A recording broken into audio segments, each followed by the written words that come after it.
I believe nicotine is not addictive, yes. Mr. Johnston.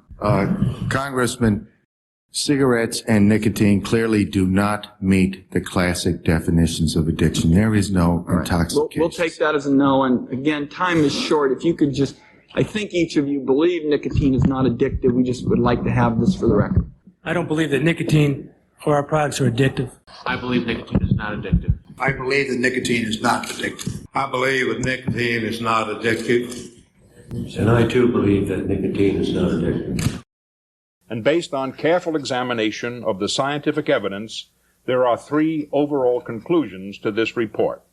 First, cigarettes and other forms of tobacco are addicting. Second, nicotine is the drug in tobacco that causes addiction.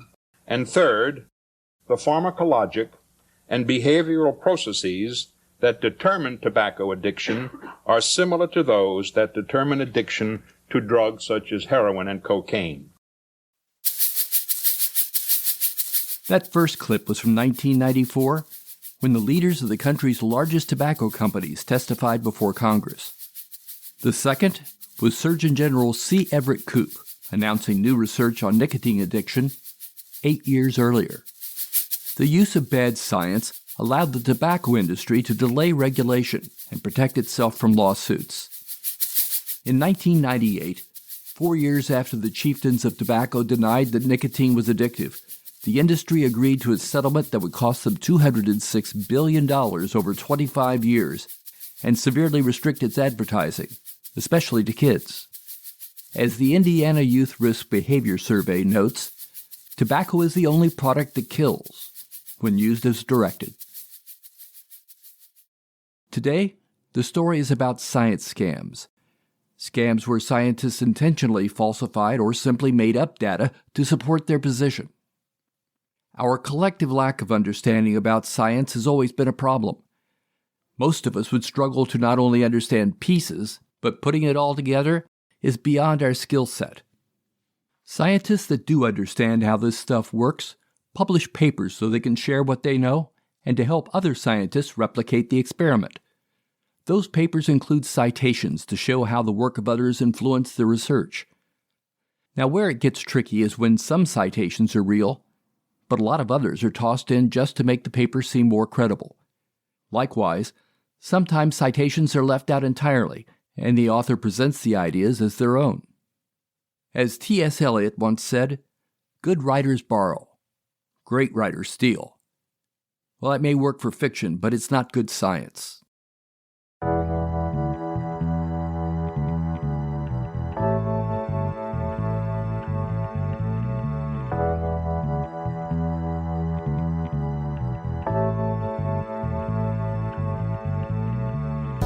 Nevertheless, those papers can find their way into print, usually through vanity presses that skip over the peer review process and publish what they're paid to print. In 2009, Philip Davis, a graduate student at Cornell University, ran a scam to prove a point. He had received numerous invitations to be published in Bentham science journals, so he decided to submit a paper.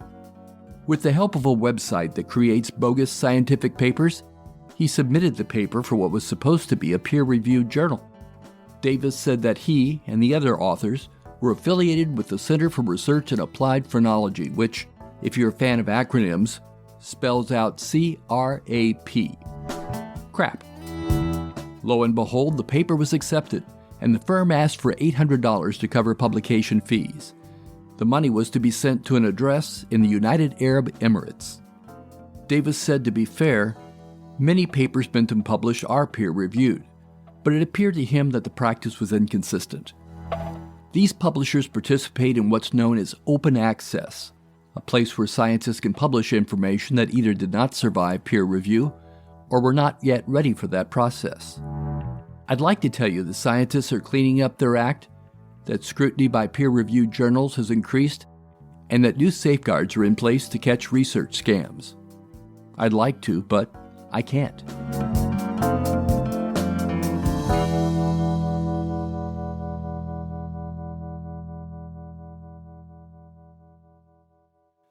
A 2012 study, published in the Proceedings of the National Academy of Sciences, analyzed 2,047 retracted papers in the biomedical and life sciences fields. The study reported misconduct was responsible for 3/4 of the retractions where the cause could be identified. Industry watchers say the number of new studies are increasing, and that suggests the number of frauds has likely increased as well.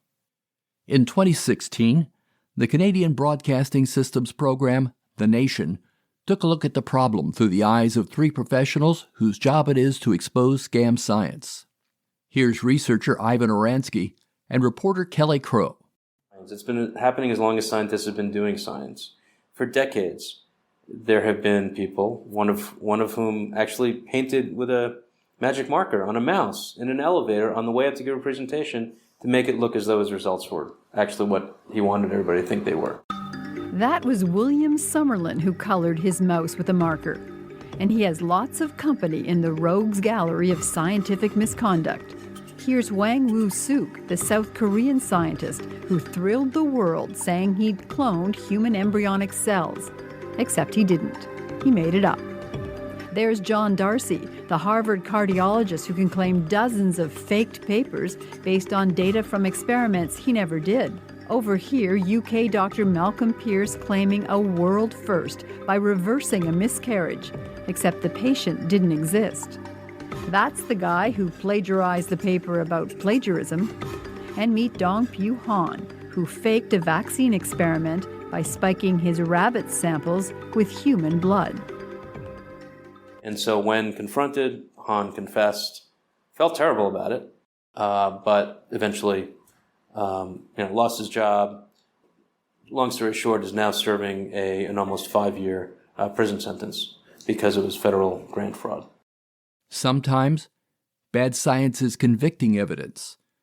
It sent Robert Stinson to prison for 23 years for a crime he didn't commit. Here's Professor Keith Finley of the Wisconsin Innocence Project.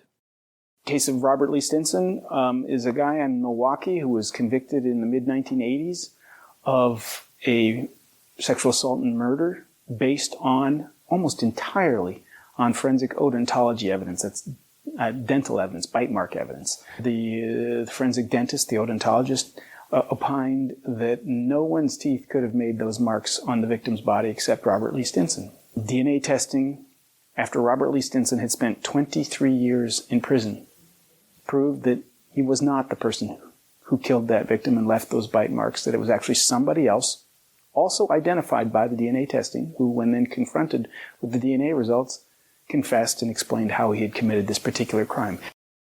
Bite mark, footprint, and tire track evidence has been under question for some time. For example, tire tracks and footprints can change as dirt dries or undergoes other natural changes. Skin around bite marks can swell or shrink after an attack or after death. Without being able to replicate the exact conditions at the time of the crime, it's nearly impossible to prove or disprove the facts of a case.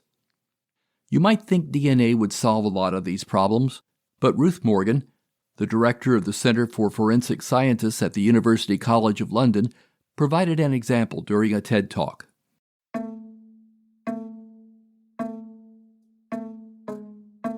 It might not surprise you if I told you that later tonight you might have left a hair, a fibre, maybe even your DNA on that seat after you've got up. But what if the person who sits on that seat next, they pick up that hair or that fibre? Ordinarily, that's not a problem. But what if they go off to commit a crime, they leave a trace of you at that crime scene, and you become the prime suspect? At this point, you might be thinking, isn't that exactly what forensic science is for? Isn't that what it does? Isn't that what we see on shows like CSI? The team follow the evidence, they identify the suspect, and then they close the case.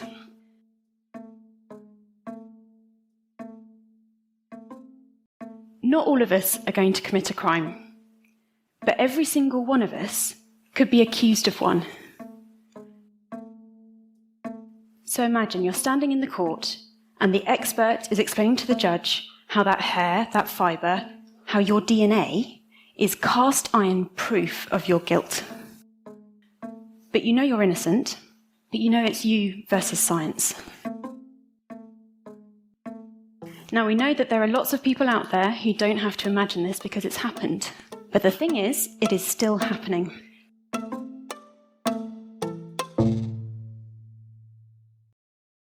In 2015, the FBI did a study. They looked at 268 cases where hair evidence was used to incriminate a suspect. And what they found was that in 257 of those cases, erroneous statements were made. That's 96%. In 96% of the cases, the forensic evidence was misinterpreted. And we've seen a similar issue for other forensic evidence types in our studies in the UK. Forensic science has got a problem that technology alone can't fix. What we really need to know is that if we find your DNA on a weapon or gunshot residue on you, how did it get there? And when did it get there? And the issue is at the moment, we don't have the data that we need to be able to answer that question sufficiently. Let's go from biology to meteorology and whether scientists can make it rain. Charlie Hatfield said he could make it rain. In fact, he had done so, bringing 18 inches of rain to Los Angeles, or at least that was his claim. In 1915, San Diego found itself in a severe drought, so city officials called on Charlie. Charlie Hatfield said he could fill the Marina Reservoir within a year. The Marina Reservoir, to be filled, held 15 billion gallons of water. It was only a third full, so Charlie had to be able to have enough rain and runoff to generate 10 billion gallons. And they all felt that for $10,000, that was a good deal. The first rain that Charlie felt that he had enhanced began on about January 10th. And it rained fairly consistently, both inland and in San Diego, over the next 3 or 4 days. But on January 14th and 15th, it really began to pour. The heavy rains between the 14th and the 18th caused flooding in the San Diego River Valley. It caused flooding in the Otay River Valley. It caused some flooding in the Sweetwater River Valley. And it caused the lake behind the Otay Dam to become full. Many roads were washed out. Many railroad lines were washed out with this first rain. But everybody felt that that was it, because around the 19th, the rain stopped. The rain started again on January 24th, but it wasn't severe and people weren't too concerned. But it continued, and it rained on the 25th, and it rained tremendous amounts on the 26th. And people throughout San Diego County began to get very concerned because they hadn't really had a major recovery. People were trying to figure out how to just stay alive during this. The people in the city of San Diego were isolated because roads leading out had been wiped out. The rain wiped out most of the railroad tracks. Over 200 bridges throughout San Diego County were destroyed or gone. The Lake Marina Dam, which was the focus for all of this rain, actually held up. So Charlie was successful. He filled Marina Dam. An estimated 20 people died from the flooding and resulting damage, and although Charlie had delivered, they wanted to hang him because it was too much rain. Some members of the San Diego Council felt Charlie was owed the $10,000, but lawsuits were being filed against the city for instigating the disaster. Listen again to Lynn Christensen, who told the story in a documentary for the San Diego County Parks Department. Some people were going to sue the city of San Diego for the damage that had happened to their crops and their livestock. And so, through his attorney, when Charlie asked for his money, he was told that if he agreed to say that all the damage was his fault because he had brought this rain in, that the city fathers would pay him the $10,000.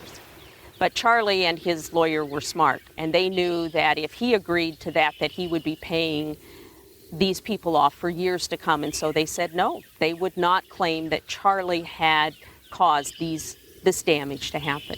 And so the city of San Diego never paid Charlie his $10,000. Did Charlie Hatfield make it rain? Probably not. Meteorologists said Hatfield arrived only when rain was already in the forecast. And because Hatfield claimed he'd caused rain more than 500 times, those who studied his history believe his real skill was in listening to weather forecasts. Things might have been different for San Diego if only it had asked John Keating about his miracle. H2No is water without the wet. We start with only the purest, freshest water. Then we apply our secret dehydration technology to carefully remove the aqueous content.